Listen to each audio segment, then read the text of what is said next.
Bible, specifically the New Testament, how was it formed? Who chose the 27 books that are included in the Protestant Bible? I know the Catholics have 52 books. I'm not going to argue for the Catholics. I'm not going to argue for their Bible.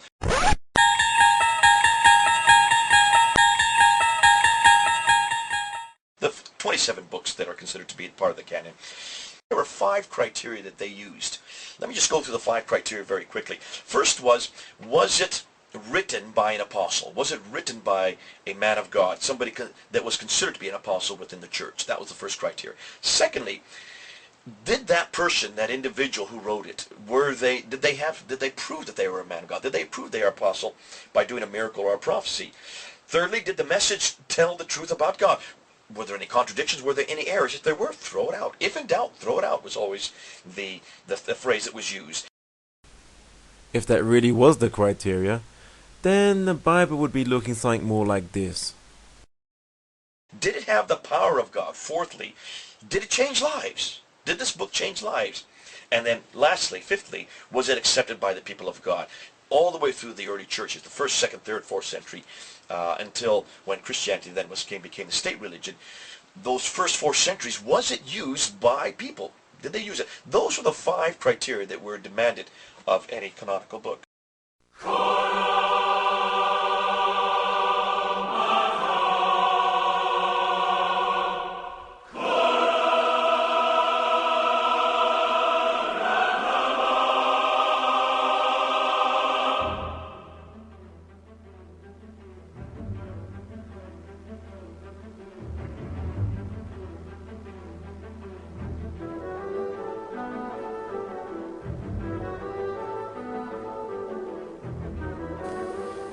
Okay. Let me play devil's advocate. I will explain the Christian gospel selection criteria. Number 1. Was the gospel written by a man of God? What? What do you What do you mean a mean man of God? Well, we know he was an apostle and man of God because he says he was, of course. Duh. And the second selection criteria is, did they prove they were an apostle or man of God by doing a miracle? How do you know he did a miracle? We know he did a miracle because in the book that he wrote, he said he did a miracle.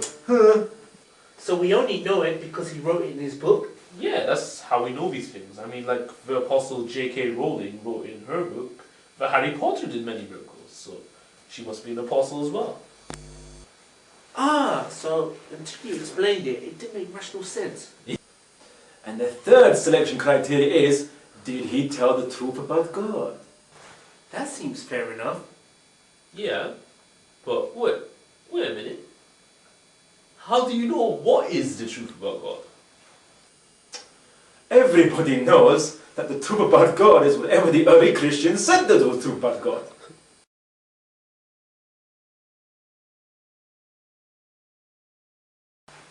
Wow. Again, another rational explanation from the Christian church. And the fourth gospel selection criteria is, did it have the power of God? What's the power of God? Well, a gospel that has the power of God is a very special book. Do you know why? Because it can change lives of anyone who reads it. Ah, I see. Because it's not like the Quran, the Bhagavad Gita, the Torah, the Tao Te Ching, the Zohar, or the Guru Granth Sahib, or any other holy scripture has ever changed lives before. Don't believe those books. You know, you really shouldn't believe everything you read, you know. And the fifth criteria for the gospel selection is, was it used by men of God? So how do you know he's a man of God? A man of God is basically all the early church fathers that we like. And those people who are not men of God are those early church scholars that we don't like. Is it clear? Oh, okay. Right, yes, yeah. Exactly, I'm glad to see you're following along here. Right, great Abdullah, you play the devil's advocate very well, and you've played quite a good Christian as well.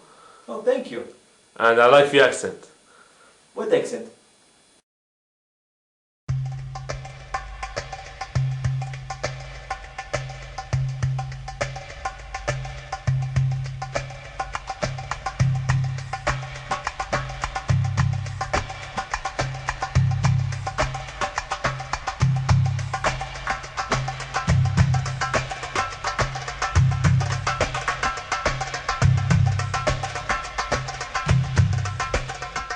Nowhere in the history of the Bible, of the text of the Bible, the New Testament, have we ever burned any manuscripts. But we never burn our manuscripts. We keep them there for you to read.